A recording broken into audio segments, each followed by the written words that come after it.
How's it going, everyone? I hope you're having a great day. Welcome to another episode of the Principles of Baking. Today I'll show you how temperature affects fermentation in bread dough. So let's go to the kitchen and have a closer look. Temperature control is one of the most important parts of bread making. I sometimes even say that temperature is one of the most important ingredients in bread making, although it's not an ingredient at all. I have made videos with detailed instructions on how to control bread dough temperature, with mathematical formulas and everything, and I have always advised sticking to certain temperatures. But I guess I never really explained in detail why. That'll be today's video. I'll show you exactly what happens when your dough is either too cool or too warm. We'll make 3 breads, one with extremely cold ingredients. The second one will have ingredients that are just at the right temperature, and the third one will be way too warm. And we'll compare them side by side. I'm sure you all know someone who's told you before to use body temperature water. That's a load of nonsense, unless you're making bread outside in the middle of winter.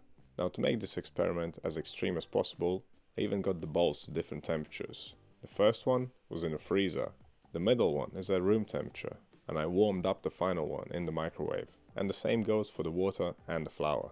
But as ever, this is not a recipe video, this is a comparison video, so I'm not going to be talking you through the steps here. We'll just talk about the effects that temperature has on bread dough and fermentation.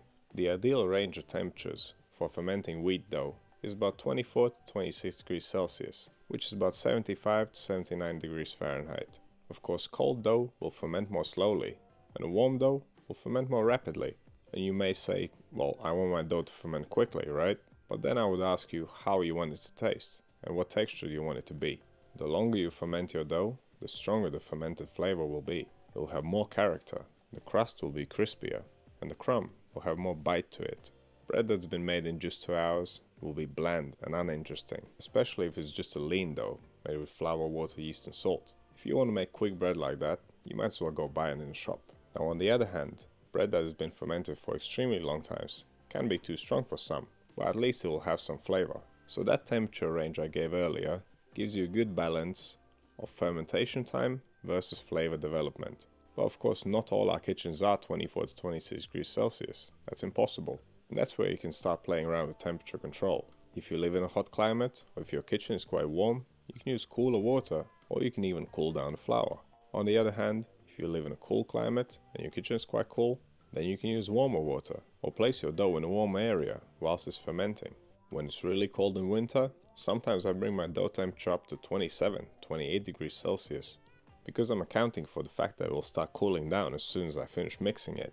At least it can start warm and get a head start, and then you can spend a good amount of time in the ideal temperature range before cooling down and dropping below. And that is just a fact of baking through the seasons. In summer, you want cooler dough. In winter, you need it to be warmer.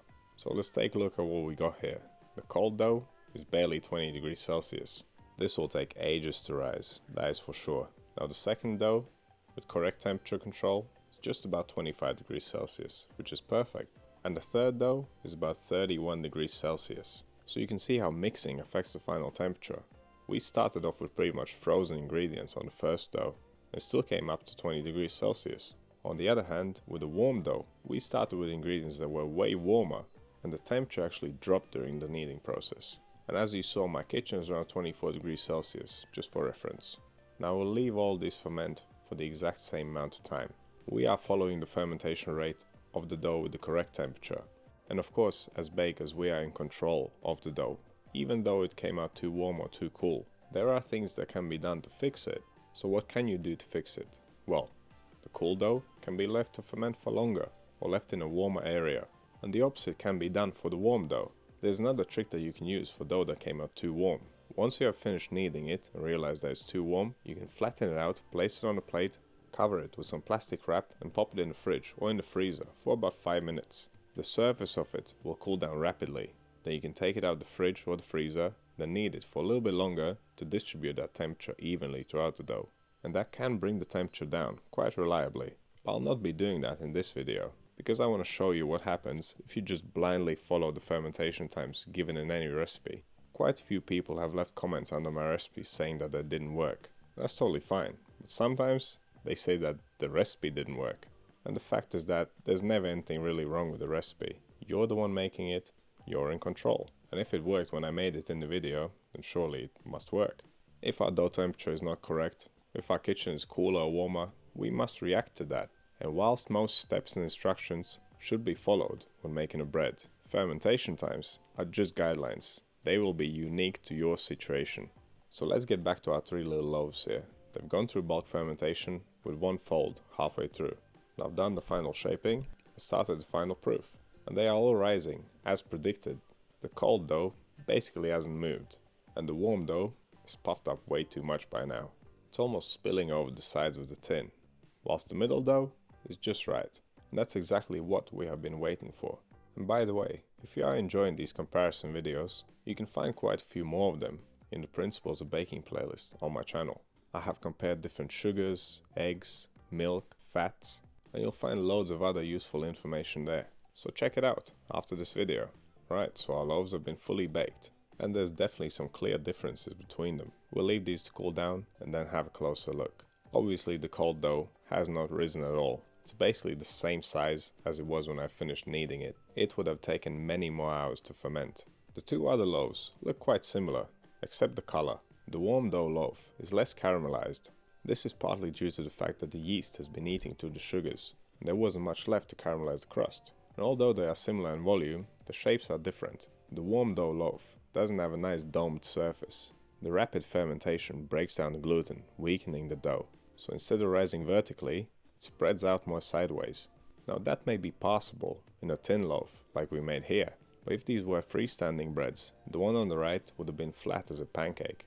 Let's have a closer look at the crumb. Well, the one on the left doesn't really have a crumb. It's still a raw piece of dough. But the other 2 look quite similar though. The textures are different. The middle one is softer, whilst the one on the right has a more coarse texture.